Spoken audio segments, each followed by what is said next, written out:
regarding na dito para at least maklaro liwat kami. Kay kung 100 million lang ang aton supposed to be equity, and why is it nga umabot kita 800 million application for loan? Okay, so now, may na kita mga kalsada, naging start na talaga doon. We started it way back 2010 pa, ang pag-start natin ng governor.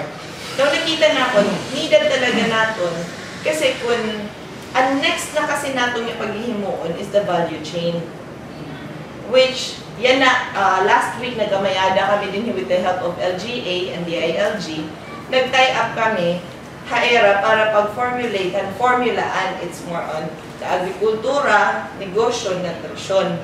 So, karigsigmon, inihiya, but kung ma-ready na nato mga kalsada, waray na rason na nato mga paragong mga masinghira, kung di kami nakakatanom, kay malulugila kami, kay anamon, di pa kato namon waray kalsada, so mas mapapamahal kami, malalakalan amon mga produkto.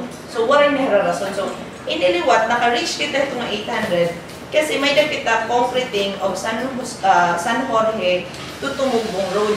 Kung napapansin natin, half of it, na-konkreto na natin ng probinsya.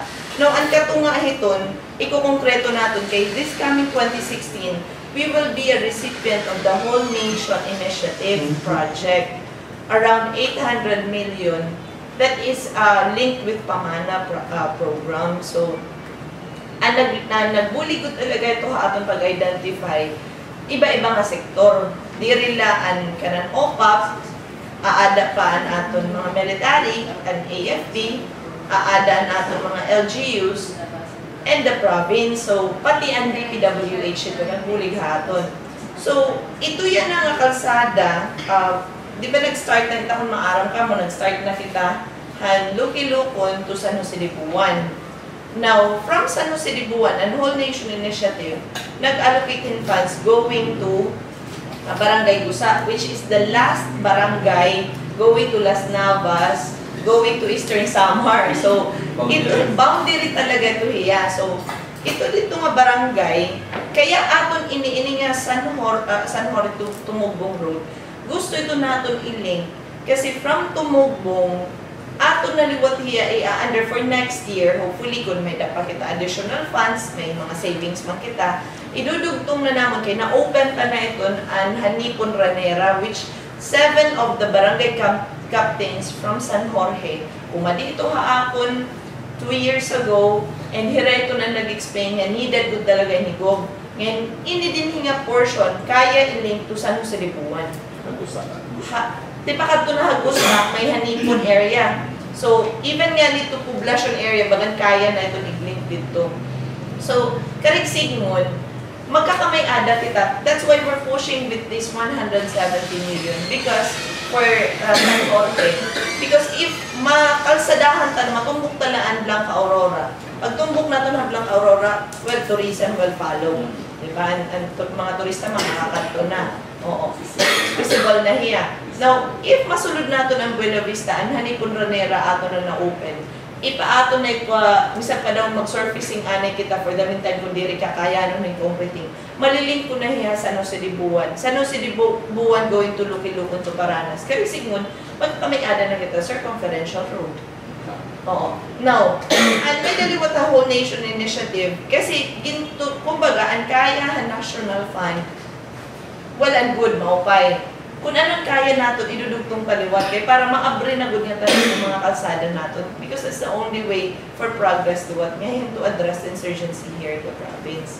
So, ang mga tao natin, magpuburuglig kita, hindi kay, after siguro hindi masing nagod ako, okay, in-ready ko na ang mga kalsada now. Kinahanglan na magkiwala itong mga tao. Waray na kamo rason yung masiring ka mga diri kami magtatanong kay nalalata namon din tatanong or mas mahal pa namon din babayad kaysa palito namon mga pananon. So, ito dito nga aspect, may daliwat kita ang Whole Nation Initiative. From Muchong, may daliwat hiya maling kanto Luki-Lukon. So, basically, within itong area of Muchong and Paranas, magkakamay-ada daliwat era own circumferential road. Yung may mga aantihan nito, yung mga pwede umahanhan atong mga tao, pwede pagtamdanan atong mga tao. Ugaring kalsada lang yung dito ng Okay? Mucho is very, kumbaga, kuan rural and agriculture. And in fact, nakikita ko hera during aton Farmers Congress, they're very active. And agriculture, ini nga aton may mga products na nagkakaabot din here nga almost 2 weeks nga in-showcase natin. They're very active ito. So, nangyayang ako ng potential. So, ito usan na ito niya. So, ini nga San Jorge, makikita natin, mahilig hira magtanong. Actually, nalilipay hira, gintatagan naman hira kahi. Mas nalilipay pa hira kaysa gintatagan hira bugas. So, which is for me, that's a positive sign. Kasi, people are, kumbaga, willing to work. Diba? Gusto nila magkamay-ada hirang pakabuhi. So, why not, di rin natin hira suportahan. So, that's why itong 170 million, may bubutang ito dito. Now, may daliwat kita, completing of City Home to Pangdan Road nga diha Katbalogan. Maaram kita nga Katbalogan, bukid, dagat. Wala na talaga. Why is it nga ang tanan nga tao na dagsa nga tanan di diha poblasyon? It's because wala harayunan iba, malayo man malapit din, di ba? Harayon na because they're accessible. Pero hara nila hiya kung magbutangan natin ng kalsada para mas spread liwat natin ang aton development. So, like, City of Katbalogan, gusto nila nag-propose rin Sky City.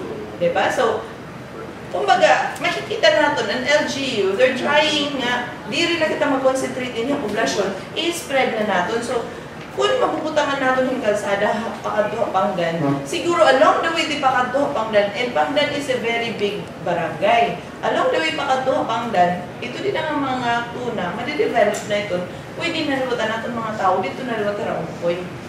Oo. Rather than magsusurok-sukay, dito na pagulan area ng mga delikado or hazard prone ng mga lugar. Because we all know Katbalogan is highly kuanherahan storm surge, di ba?